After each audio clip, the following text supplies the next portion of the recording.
Imagine walking into a home where the lights are still on, dinner plates sit unfinished on the table, and the family dog whimpers at the back door. At first glance, it looks like any other suburban evening. But then you notice the silence. Too much silence.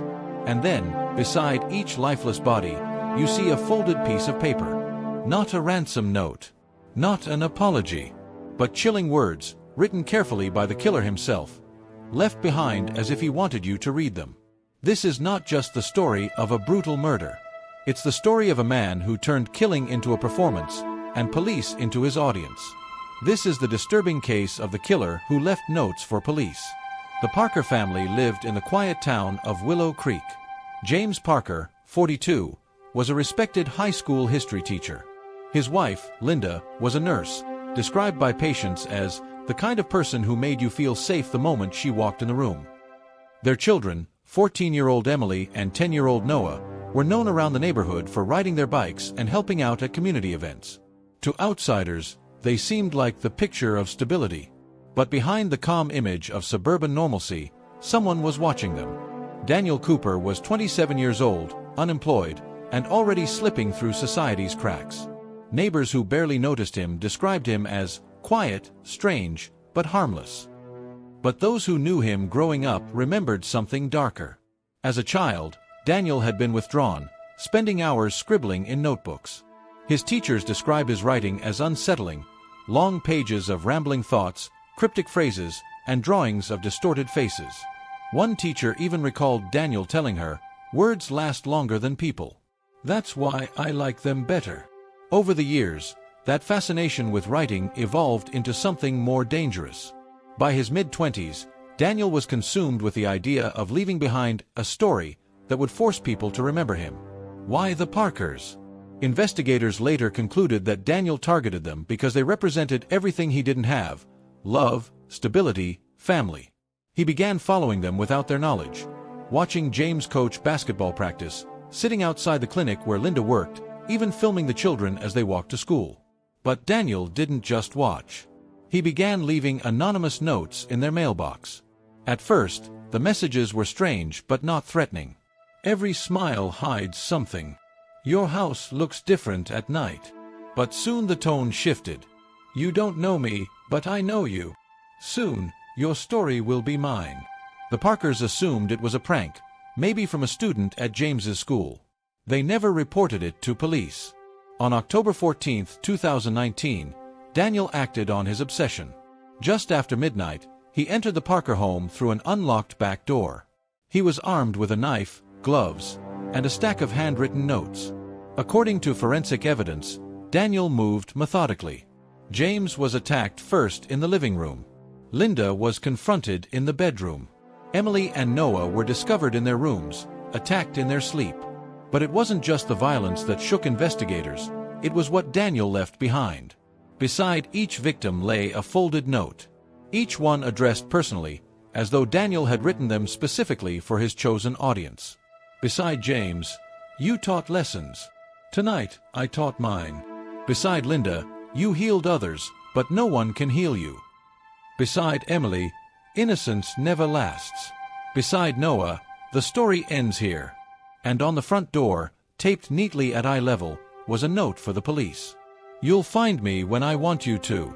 Until then, read carefully. Every word matters." When police entered the Parker home later that morning, even the most seasoned officers were shaken. One detective later said, "The notes were worse than the crime. It was like he wanted to make us part of his story." The handwriting was clean, almost artistic. Not rushed. Not panicked. Every letter carefully shaped. Forensic analysts determined the notes had been written well in advance of the murders. This wasn't impulse, it was performance. The case immediately became a statewide priority. Linguistic experts studied the notes for patterns. They noticed unusual phrasing and references to stories and audiences. That clue broke the case wide open.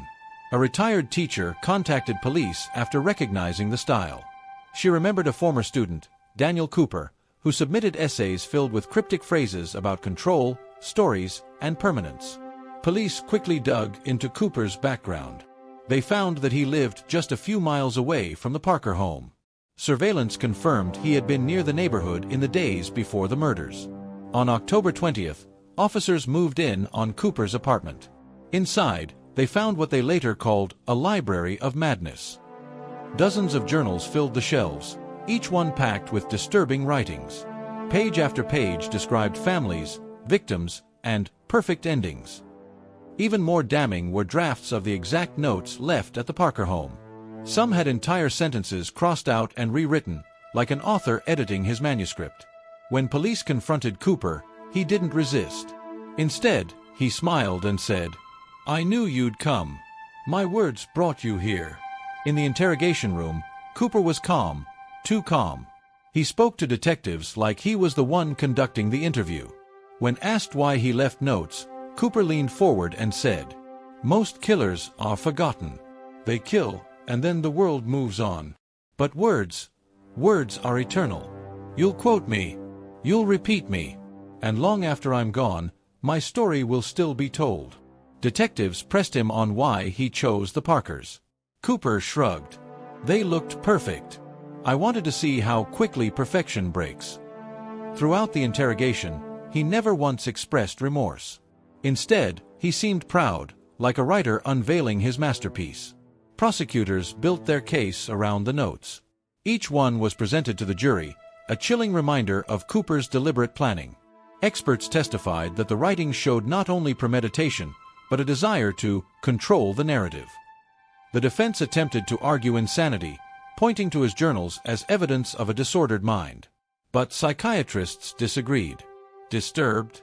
Yes. Detached from reality? No. Cooper knew exactly what he was doing. The jury deliberated for just 6 hours before returning with a unanimous verdict, guilty on all counts. Daniel Cooper was sentenced to life in prison without the possibility of parole. The Parker home was eventually demolished. Neighbors couldn't bear to walk past it, knowing what had happened inside. For investigators, the case left a lasting scar. One officer admitted he still kept a copy of Cooper's final note locked in his desk. "It reminds me," he said, "that evil doesn't just want to kill. It wants to be remembered." The disturbing case of Daniel Cooper reveals something chilling about human nature. Some killers don't just seek to take lives, they seek to control the story that follows. For Cooper, the murders weren't the ending. The notes were. He wanted to force police, the media, and the public to read his words, to carry them forward, to make him unforgettable. But in the end, his obsession with being remembered ensured his capture. His words became evidence. His story became a prison. And while the Parkers' lives were cut tragically short, Cooper's desperate attempt at immortality only guaranteed that he will spend the rest of his days silenced, his story locked away behind bars. Subscribe to this channel for more updates.